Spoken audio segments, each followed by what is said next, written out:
My name is Rafiq Kathwari, and I'm originally from Kashmir. I was born and raised in Kashmir. I was actually born a Scorpio at midnight. And midnight, of course, refers to the defining event in South Asia, the partition of India. And Salman Rushdie wrote a book about Midnight's children, and I'm one of those Midnight's children. Therefore, born as Scorpio at midnight has a different resonance for me. That's where I'm from. I'm usually asked that question, where are you from? And I say, Kashmir, is that where wool comes from? And then I have to make a joke of it. I said, it's a disputed area up in the Himalayas or Himalaya, depending on how expensive your education is. Tell them that it's a disputed area between India, Pakistan, China, and she's a beautiful lady. Everyone wants her, nobody can have her. And the city I come from, the city where I was born and raised, is called Srinagar. It's surrounded by lakes. It's on the foothills of the Himalayas with the Mughal gardens, the Shalimar garden, and so on and so forth. And the population of Srinagar is 1.1 million, and there will soon be there will soon be a military, Indian military there, which will exceed the population of the city, and that hence it's called the most militarized place in the world, which is an irony. Anyway, and you can't even imagine what it's like for the people in Srinagar to live surrounded by the army.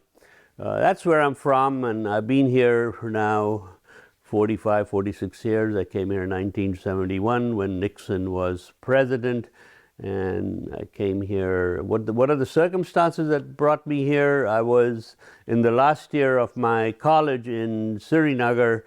I was a political activist, a conscientious objector, and they put us in jail with a group of students, and they kept us there for, I think, 8, 9, 11 months, whatever it was.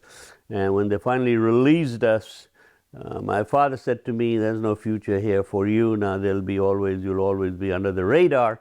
So here's the one-way ticket, and go join your older brother, who was at that time in New York. He'd come here 5, 6 years earlier than I did. And that's how I came here, and he provided me with a roof over my head in Brooklyn, in Sheepshead Bay in Brooklyn. That's where we started off from, and subsequently I joined the New School for Social Research, where I obtained a master's in political and social science. It was a 2-year course of study, but I stretched it out to 5 years because I needed a stamp on my I-90 form that said I'm a full-time student, and the director of admissions took a liking to me and said, oh, here you go, here's your form. And that's how I became a full-time student for 5 years, and then they got rid of me from there. And I joined my brother's business at that time, and the classes at the new school were in the evenings, which gave me an opportunity to work during the days.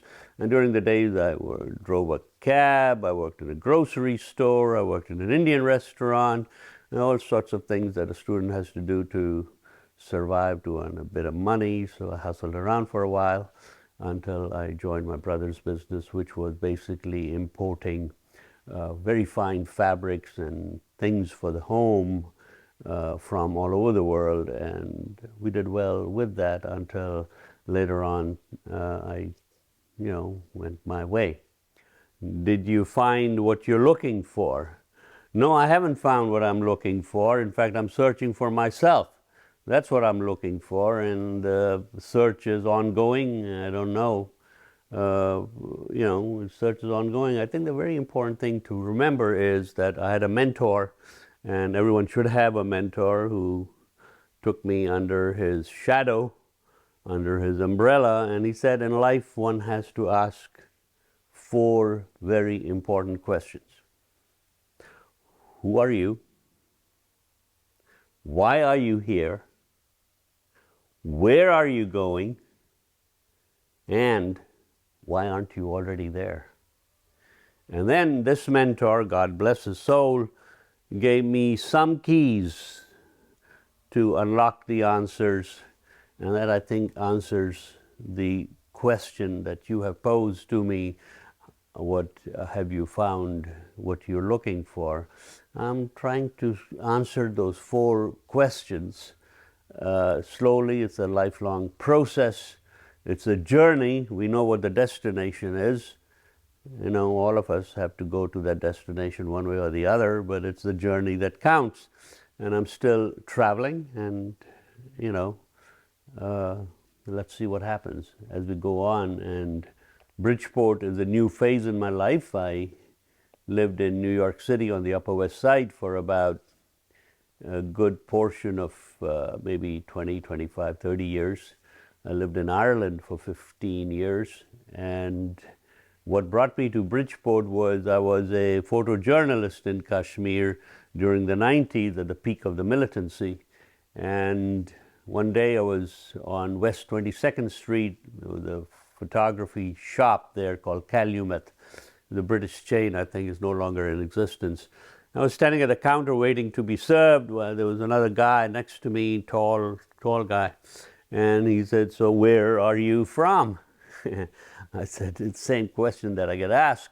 We started a friendship, and I said, I do textiles. I do textiles for some very prominent designers in New York. He took me by the hand, he took me upstairs, and he showed me his exhibit that was being displayed at that time at the Calumet Gallery. And I was very impressed, and he showed me his abstract. He said, I need you to try to replicate these abstract photographs into embroideries. I said, I will give it a try. And I did. It took me a few months to do that. Send copies of the photographs to my weavers in the Kashmir Valley, who did a fairly good job, and I got them back. And turned out that in the meantime, I got to know the guy. His name is Ajak Cowens. He's an incredible photographer, noted photographer. He worked with Gordon Parks, and one day said, why don't you put your name down on the waiting list at the art space in Bridgeport? Because I have moved there recently from, where did he live? In Tribeca. And I love it in Bridgeport, and I'm going to get a studio and whatever.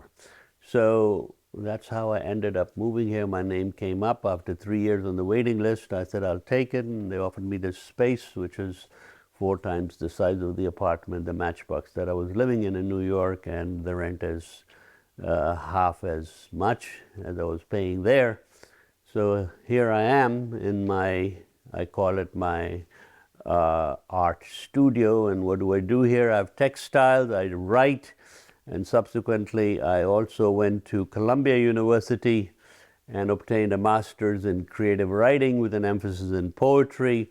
And I mentioned that I was living in Ireland, where they made the mistake of giving me the Poetry Kavanagh Award, the Patrick Kavanagh Award, sorry, a pretty prestigious award that opened up some windows and doors, and that led to the publication of my first book, the second book, and I have a book of translations in the process, and yet another poetry book.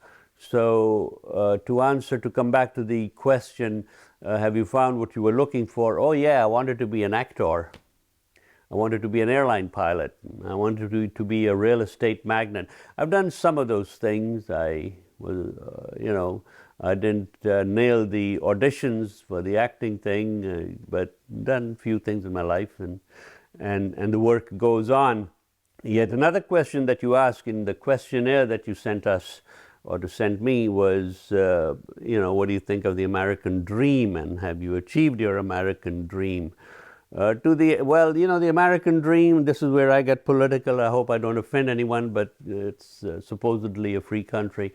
The American dream is a construct by the banks who wanted to lend money to the middle class in America, and they brought this concept in. He said, we can't just lend money to individuals. We got to lend them money for a purpose, and the purpose became, they called it the American dream, a ranch house with a step-down living room, a 2-car garage, and public schools, and all that kind of stuff.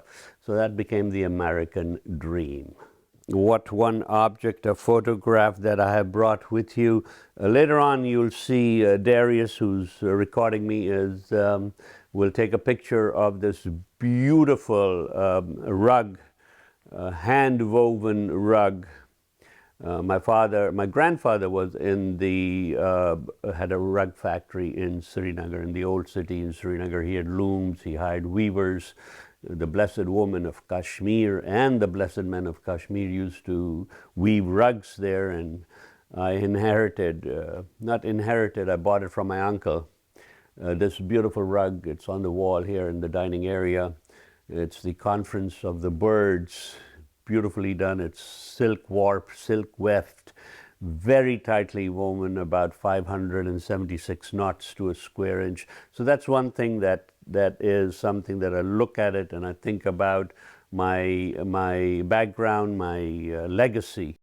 I covered the war in the militancy as a photojournalist for a global wire company, AFP, Agency France Presse. Do I speak the language? Yes, I speak. Kashmiri is a mix of Slavic and Urdu, because inherently we are from the Central Asian culture. That's where the old Silk Road populated most of the Kashmiris that now are in the valley. A very syncretic culture. There are Muslims and Hindus and Sikhs and Christians in the valley, and they lived peacefully for centuries. And now, of course, with the new regime in India, all that is being pulled apart because Mr. Modi's government wants to create a Hindutva, which is a Hindu nation, going from Afghanistan all the way down to Burma, and some maps I've seen Southeast Asia also. So these are very ominous times for Kashmir, for India itself, where Muslims are being persecuted. There are more Muslims in India than there are in Pakistan, 220 million Muslims. So that's a very ominous thing, and I worry about that, and I write about it to the extent that I can. And I said I have a couple of books out here, and one of them is called, you can go to my website and you will get to know me a bit more. It's rafiqkathwari.com, as simple as that, and you can contact me via that website. But I'm glad to be able to give this little entree, an appetizer, really, into my life here in the United States. And I'm really grateful and thankful to Darius and his partners who are doing this project. And I'm glad to be here in Bridgeport, and I hope that I can make some contribution in my own humble way to enhance the lifestyles over here, to add value to the culture over here. I'm happy to be able to have done this for you guys. Thank you very much, Darius. Really appreciate it. What advice would I give to my young self is the same advice that I gave the other day to my niece who lives in Virginia, and she's a high school student. She said, I want to be an actress. So I told her that I lived in New York City, lived next door to the director of the acting studio. He's good friends with me, and I said, I'll introduce you to him.